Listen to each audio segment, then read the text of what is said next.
So once again, we are welcome to look at the second part of this particular topic, internal controls and internal audits. So we are focusing principally on internal internal audit. Okay. So we've heard it. Internal audit is an assurance and engagement or an assurance activity. It differs from external audit. Okay. It more or less deals with internal management within. Okay. And their activities, honestly, cuts across a broad range of functions other than what the external auditors normally do. So what we'll be doing now is to look at what internal audit means from the definition and scope from the perspective of the Institute of Internal Auditors, and then from SIMA. Okay, we'll look at that. Generally, we want to see what it means. We'll look at its scope, activities, the types, okay, and then we can take a typical look at the audit process, internal audit process, which doesn't normally deviate from what the external auditors do, except in terms of specificity, okay, how specific they do their work, and then in terms of the engagement, what has been agreed upon, okay, and in terms of the reporting, everything. So let's take a look at internal audit. Okay, so I easily captured it as 6.2 compared to the initial one. You know, the internal controls, we made it 6.1. So topic 6.1 for internal controls and 6.2 for internal audit. All right. So we kickstart. Overall, what are we seeking to achieve at the end of this topic? Let's understand the scope and meaning of internal auditing, the differences and then the similarities. How do we compare and contrast internal audit to external audit? And how do we compare and relate internal audit to risk management activities? What factors normally give rise to the internal audit function or the establishment of the IA function? And also looking at how we can critically measure what could be used to make the IA function effective. How do we make it effective? Okay. What are the associated merits and demerits of outsourcing the IA function to an external party? Sometimes it is an internal audit function, yes, but it is normally done by people, experts who have been contracted outside of the company to do this for us. And then, like I said, different types of IA functions. And then we look at the audit process and how to construct a report on what I call the 5C model. Okay, the 5C model. And then we can make an argument why systems audit play a key role in internal audit activities. So we'll look at that. So in terms of definition, meaning, scope, okay, it is all enshrined within the IA, the Institute of Internal Auditors definition, okay. But prior to that, let's take a little recap. You know, internal audit is a legal requirement mandated under the UK Corporate Governance Code, okay, 2018. For all listed companies, all quoted companies, all Financial Times Stock Exchange companies, it's required they have some form of internal audit functions, okay, and also an independent audit committee. Sometimes we see all of this embedded under the risk management committee or risk committee, who will supervise and review the IA function.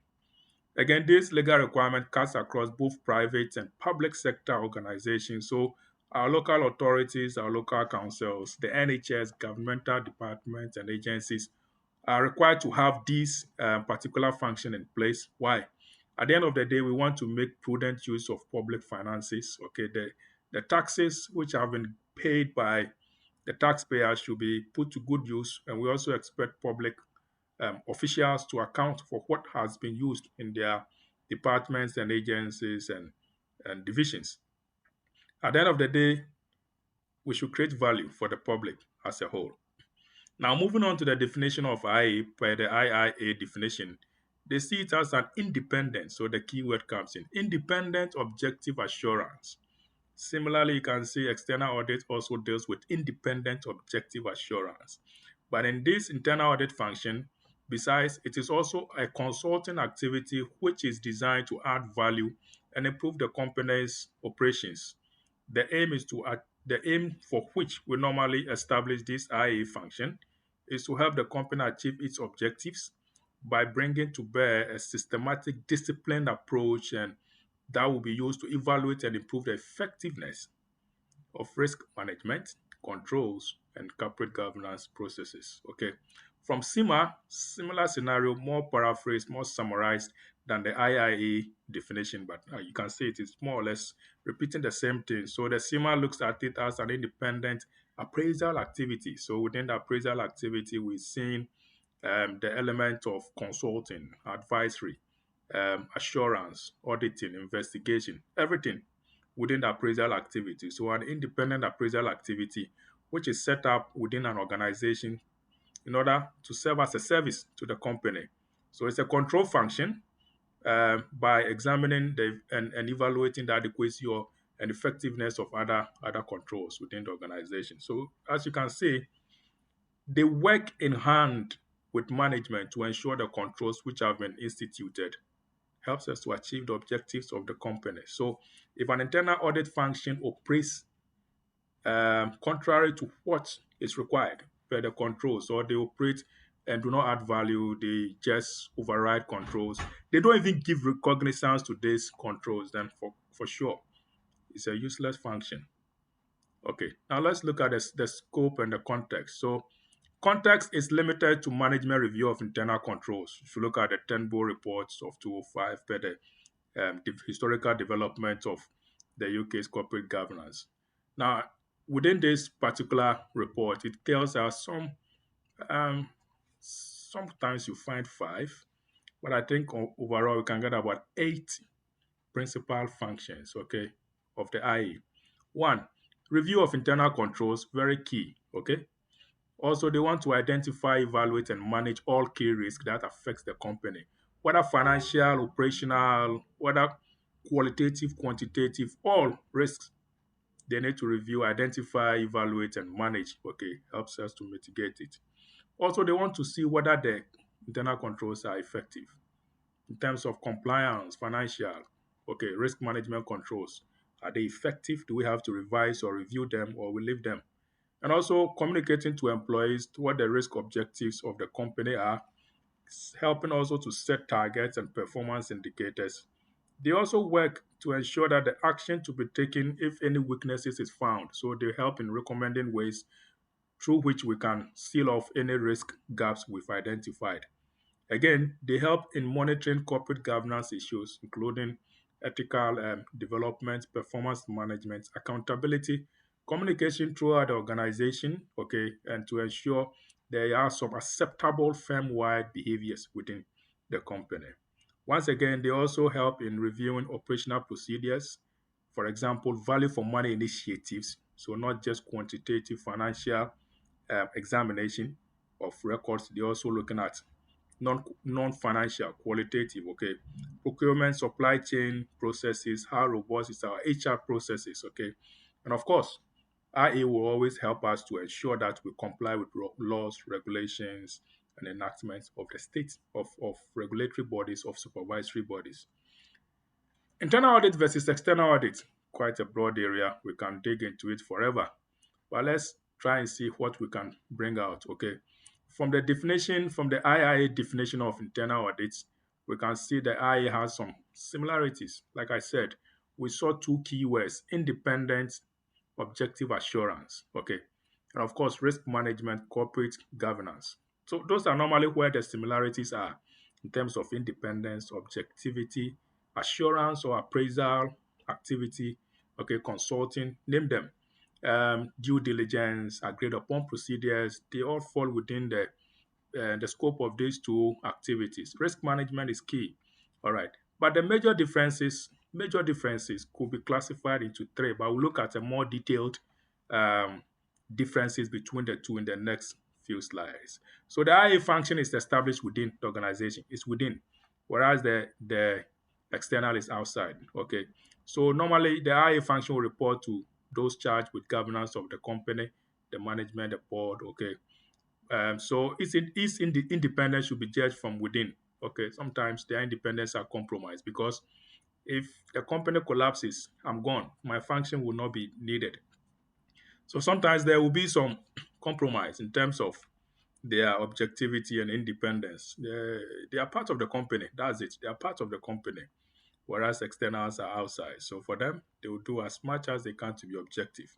A prime objective of IA is to improve the company's operations, whereas the other guys, Yes, their reports should help us improve operations, the external auditors, but more or less they are working in line with the audit engagement protocols and, of course, value creation, value sustenance, value reporting. But they normally sometimes don't care if what is happening will have to be reported and the consequences will come up to the company, they will do it. But at the end of the day, they have to work in the public interest, not in the client's interest. Client interest plays a key role, but public interest supersedes the client's interest. Now, IA also differs from external audit in scope. Okay, it does not focus only on financial statement or financial risk. External auditors will normally look at more of that. Much of the work that IA considers could be operational, strategic, management, performance, everything. Okay, so per their definition, IA says it's a very much part of the company, part of the quality control system. So they have to help improve the system. I put this overview in terms of internal audit and external audit, something you can find in our first year accountant and business module. So IA is an independent activity, same way external audit is also an independent activity. Okay, but it's established by management, whereas external is not really established by management. They normally contract them. Okay, IA will examine and evaluate management risk controls. Okay, and they make recommendations that we can improve our processes to achieve our objectives. Okay, whereas for external audits, they are more financial statements driven. Okay, financial reporting driven, and they give the reader of those statements confidence that these reports you are relying on is credible. Okay, you can use it for any informed decision. Let's take a more detailed approach. Okay, so in terms of areas of comparison, I plugged together some few elements, about 7 or 8. Okay, so the objectives is to evaluate risk management processes and systems of control and to make recommendations so that we will achieve our objectives. Whereas external audit is more of expressing an opinion on the financial statement to tell the user that this reflects a true and fair view of the records which are being maintained by the company. In terms of reporting line and responsibility, the IA will report to the audit committee, the external directors or board of directors. Okay, they are part of the quality control systems of the company, and they do this always on an ongoing basis. External audit, they are more responsible to the shareholders. Okay, and they report this on an annual basis, sometimes semi-annually. Okay, I remember auditing stand chart. We have to go there twice. So we go for the semi-annual and then we do the year-end audit. Okay. Again, area of comparison in terms of who carries out the internal audit, they are normally employees of the company. It could also be outsourced to external firms. But for external audit, they are usually independent external organizations from their name. The scope of internal audit cuts across every activity of the company: financial, non financial, operational, HR, compliance, everything.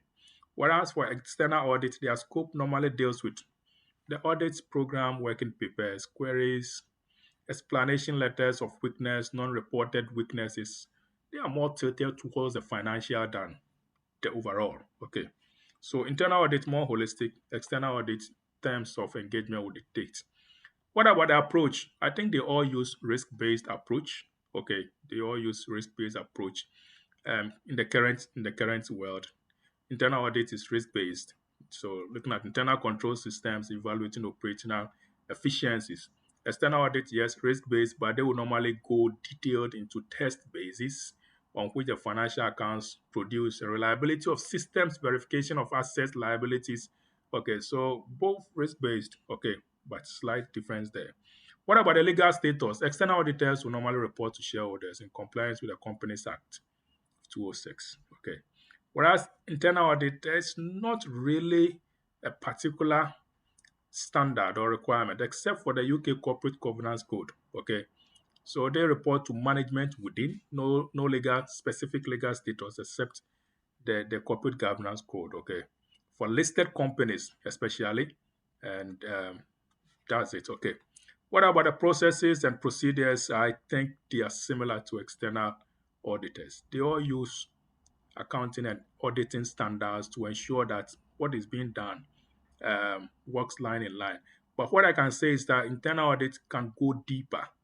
Besides the auditing and accounting standards, they can use operational standards from industry. If it is an oil firm, they have to get the oil drilling protocols, climate change protocols. Okay, unlike external auditors will strictly deal with auditing and accounting standards. Okay, they have more extensive methodologies. If you go to EY or EY has their global audit management audit methodology. Okay, the EY GAM. I know KPMG. We had a KPMG CAM KPMG audit methodologies, okay? And here they could use a blend of generic and tailored approaches specific to the firm's operations instead of applying a generic protocol to all.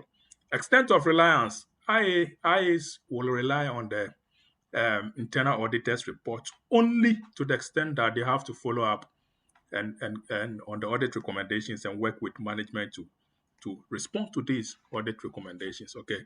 Whereas external auditors per ISA 610, they have to use the work of internal auditors.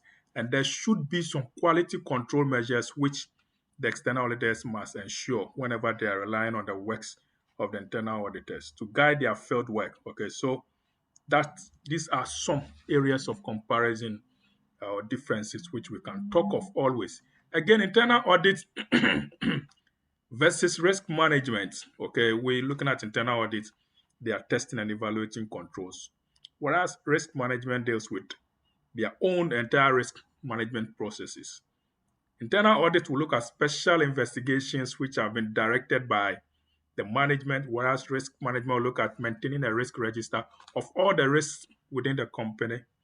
Internal audit will also look at supporting and assisting senior management in projects. Some areas could be outside the risk management, whereas the risk management will lead purely into developing risk response strategies. Okay, so internal audit can go beyond that. Again, internal audit will contribute to the risk identification, whereas risk management will look at providing training and development in risk management matters. Hardly would we say internal audit trains, develops. Sometimes they have some knowledge they will train and develop in risk management, but it is more within the jurisdiction of risk management department. Okay. Some factors could cause us to establish or to set up an internal audit function within the organization. So a number of factors we can think of. One, the scale, diversity, and complexity of the company's activities. If the scale is wide, if the complexities are more, okay, more diverse, more range of activities, then there is a need to establish an internal audit to monitor this. But if the scale is less, no complexities, no diversities, sometimes it's just a waste of money to set up this if we can run it on our own. The number of employees will also tell us. The bigger the size of the company, the better to have an internal audit to ensure that investor confidence is sustained. In, compared to smaller firms, why would you set up an internal audit function? Okay. Cost benefit analysis. As management of the company, they must ensure the benefits of establishing an internal audit function supersedes the cost involved. Okay. If we spend more in their remuneration and yet we see no value, there's no sense in setting up an internal audit function. Okay. Changes in organizational structure, reporting processes, or underlying management information systems. Any internal or external modification is capable of changing the complexity of operations and accordingly the risk. And again, should the changes be wide, broad, okay, comprehensive, then of course there will be the need to have some internal audit function. Changes in key risk. If we see the risk of the system, the sector within which we are working as a company evolving and changing to the extent that we cannot even predict what will happen in the future. It will be better to have in place some internal audit functions which can do that forward looking, forward thinking analysis to inform us on what we should do. So look at the changes in the political, economic, social, cultural, technological, environmental, and legal factors, and this should trigger the need for internal audit. Are there any problems with existing internal control systems? Do we always have problems designing it, modifying it, or it's not working? Then there is the need to establish an internal audit function to strengthen and monitor these controls. And of course, any increased number of unexplained or unacceptable events would trigger the need to set up internal control, internal audits, since it tells us that our system is failing or something is obviously wrong. Okay. Scope and standards. I'll look at the scope and then we have two standards. Okay. So, like we said, their scope is wide in terms of internal audit. They will review internal controls, look at economy, efficiency, effectiveness, the three E's. They will look at minimizing risk, assist in carrying out external audit procedures. When the external auditors come, sometimes they help them to do their work, okay? Not really help them to do their work, but they have to guide them, provide them with some explanations. They can undertake special investigations, compliance with laws, regulations, and they help with sample test transactions, okay?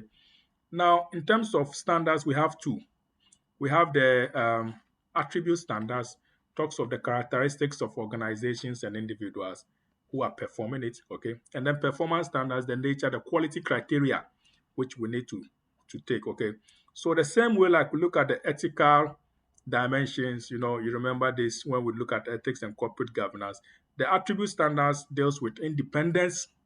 Internal auditors should be independent, but it's questionable, especially when they are part of the management. Okay. So, of course, there should be clear lines of reporting which would ensure their independence. Okay. Objectivity, they should be objective, they should avoid any conflicts of interest, and they should also always engage in um, continuous CPDs, okay, continual professional educations to maintain their professional status, professional care, both in their daily life and their professional conduct is very important, professionalism. Now, in terms of performance standards, we're looking at managing internal audits, so they should establish risk-based plans to decide the priorities, okay? At least annually, they should review their audit plans and submit it to the board for approval. I remember as the head of audit for World Vision Ghana, I have to always prepare with my team the audit plans for the year. Almost every quarter, we have to review it and then send it to the head of the regional director of audit and then the board, the senior leadership team to approve it. We also have risk management, okay? So they have to identify, evaluate risk exposures and help companies to minimize any risks, okay? That is in terms of control. So if there are any risks, are the controls effective enough, efficient enough? Can they promote continuous improvement, or can we use them to detect fraud, prevent fraud, and reduce the risk? Governance issues are also within their performance standards where they assess the corporate governance processes and make recommendations. And of course, the internal audit work, the overall internal audit work, where they have to identify, analyze, evaluate, record sufficient information, and report, which comes under communicating the results to those who are charged with governance, normally within internally. Okay. Now, how do we make it effective? How do we make the IE function effective? There should be support from the top. When they finish their work, it is expected that the management will act on it. Okay. Senior management should appoint a good leader, a qualified leader to head internal audits, someone with a high standard, with high moral standards as well. Okay. Um, they should also promote strong ethical culture within the company. It is also important. Senior management should ensure there are clear-cut communication links with external auditors, okay, and to enhance the status of the internal audit function. If you get a senior leadership team that is impeding the internal auditors' access to the audit committee, then you know for sure something fishy is going on. Okay. Now, internal audit should be as useful as the management allows it to be. If management prevents them from working, trust me, they will just be wasting their time. I had a fair experience with World Vision Ghana. Okay, it was a terrible experience. Okay, so if management is useless, IA will be useless. If management is useful, IA will be useful. So the internal audit function is just a mirror image. It's just a mirror image of what the management is. Okay, so management should act on the reports of the IA. They shouldn't politicize them. They shouldn't restrict the scope of work of the internal audit. They just allowing them to do compliance audits, and not allowing them to do operational, financial, investigative pieces. No. Management should allow them to combine every element of audit efficiency auditing, effectiveness auditing, operational auditing, everything. All right. IA should be able to initiate their work without reference to the persons to whom they report to. So I shouldn't be, I want to undertake a tax audit, I should do it. Not to think that it will indict a senior management, so I'm not supposed to do it. No, it will not be effective. Independence of the auditor, internal auditor is very key in any organization. Physical independence, okay. So pay them well, give them some good money so that their independence will not be impaired. For them to think that they have to bootleg their supervisors, their senior management in order to survive. No. And then we're also looking at appointment of self-motivated staff. I mentioned this is linked with the earlier point. So this anyone appointed into the position should be highly qualified, should not just come and be sitting down. He should also continuously upgrade his knowledge in diverse range of activities. Okay. There should be annual appraisal system independently conducted by the audit committee or the head of these internal auditors to ensure that people are promoted based on their competence. Okay. Steps should be taken that these guys in the IA function have high job satisfaction. Okay. Increase their interest in areas where it's necessary. Okay. And help them realize that they are doing something to create value, to sustain value, to promote value. Also, steps to ensure that staffs behave in professional way. They should be well informed. They should be competent. They should be able to easily articulate the policies, the practices, the procedures, and standards of the organization. Mental independence is key. And this also links with continuous professional education and training, okay, so that they will know that they are acting in clear-cut professional situation. Due professional skill is important, helps them to do their work efficiently. All right. Now we can outsource the IA function to external parties, but there could be advantages and disadvantages. Amongst others, the advantages of outsourcing internal audits, it gives more greater focus on cost and efficiency of the IA function. Staff may be drawn from a broader range of expertise. So we get guys who have diverse skills and experiences whom we can pull together into the IA function. The risk of staff turnover is passed to the outsourcing. So we don't think of people leaving at critical times. No, we hold the outsourcing firm responsible for that. Specialist skills may be easily more available. No, these guys are external. So anything they want, they can draw from a broad range of skills. Okay, cost of employing staff are avoided. We don't have to burden ourselves with HR costs of pulling people over to our offices to interview them, to give them something for transport here and there. Independence is highly improved. Independence is highly improved. It's an internal audit function, but more or less it becomes like a partially um, external audit function. Okay. Access to new market technologies is available. We don't have it in-house. These guys outside there, they have it, so we can leverage on their technologies. It reduces management time in administering an in-house department. You have to create an office for them if it is an in-house. But here you don't think of that. You save some office space. The disadvantage is that there could be possible conflict of interest if this is provided by our external auditors. Okay, it could be possible. There could also be pressure on the independence of the outsourced function. They have to meet a whole lot of objectives. Okay, there could be we cannot control them. We know these guys are outside, so perhaps they do not really have a good knowledge and understanding of our firm.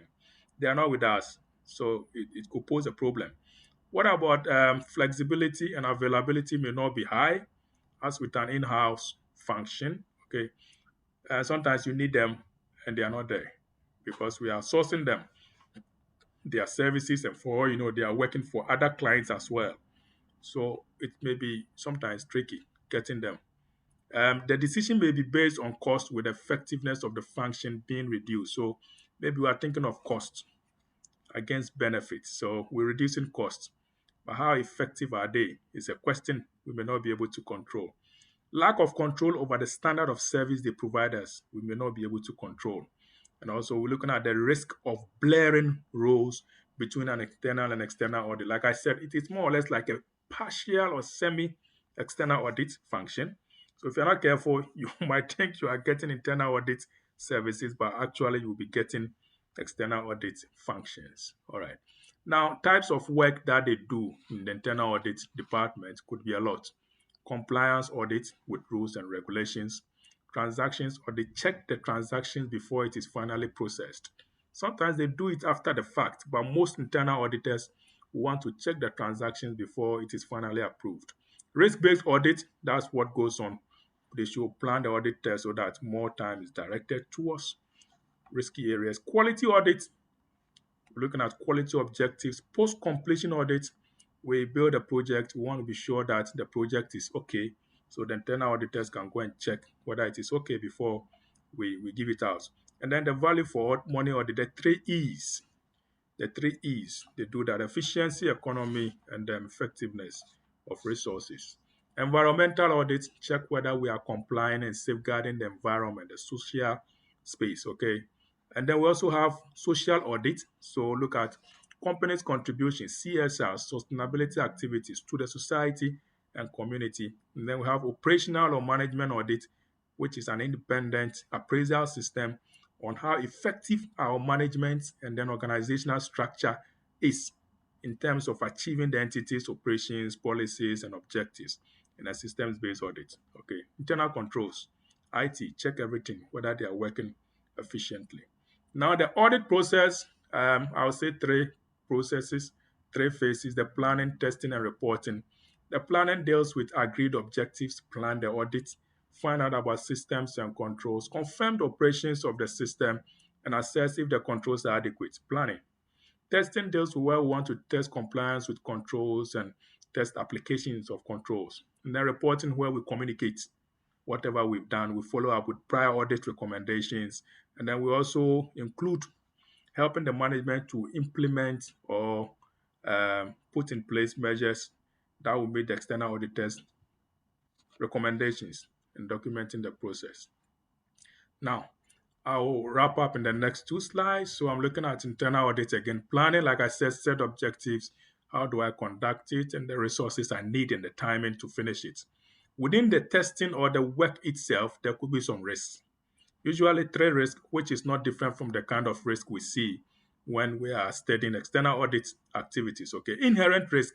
So the risk that amount in the financial statement could be materially misstated, assuming there are no controls. Okay, where there are no controls at all, there is that we could have some misstatement in the financial statements. Control risk is that we have the controls, okay, but they are not strong enough to prevent any material misstatements. So in the first place, inherent, no controls. What will happen? Second place, we have the controls, but they are not working. What will happen? Okay. And then detection risk is that myself, the auditor, my processes, my activities, okay, whether test of controls or substantive steps will not help, are not enough. They are not strong enough or are unable to detect materially misstated statements, misstatement amounts in the financial statement. Okay. It could be errors. It could be lack of competence on the part of the auditor. It could also be that management is hiding something from us. We will never find it. We are not gods. We cannot see everything, okay? Sometimes it happens, okay?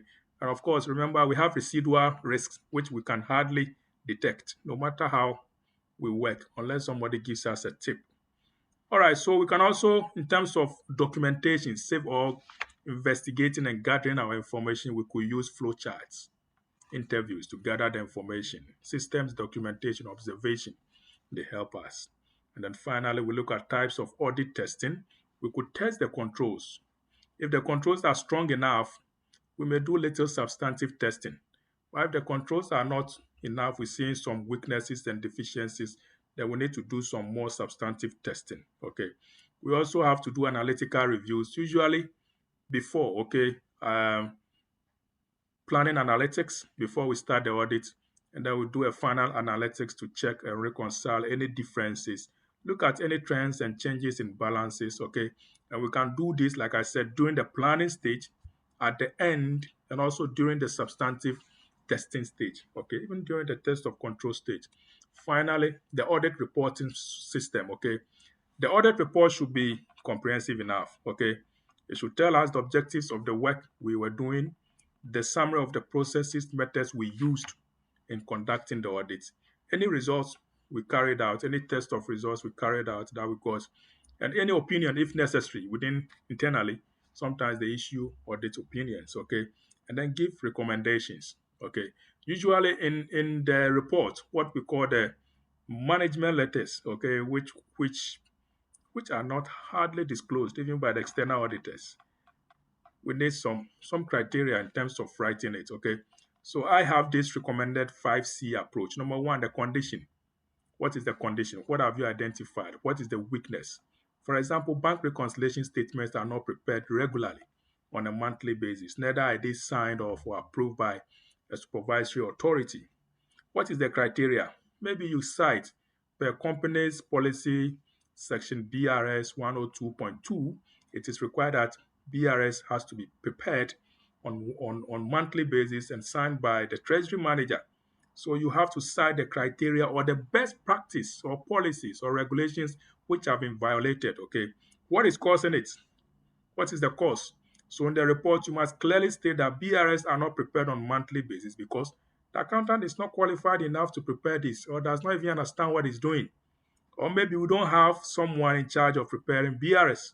So what is the cause? If you know the cause, we can then provide a good recommendation or corrective action. Now, given the condition and the violation of the criteria and the root cause, what is the risk? What is the consequence? Okay. So the consequence is the risk, the impact, the effect that it will have on the operations of the organization. If BRS are not prepared on time, the risk is that we may find it difficult to detect frauds or malpractices. Whereas before we find out, everything is gone off, okay? And then finally, we're looking at the corrective actions, okay? Recommendations to correct any identified deficiencies to prevent it from occurring in the future. So, for example, we can give a practical, and this should be practical and feasible. For example, train the accountants on how to prepare the BRS by enrolling them on a CPD or hire a qualified accountant who will take part of this activity. Okay, so that is it. Look at the IT systems, the CATs, okay, system audits. So problems currently we are an automation system, so we need to always have this in place. There are problems of auditing computer systems, okay, which we cited the overwriting of data, program controls, loss of audit trails, encoded data, lack of primary data, concentration of controls in the IT.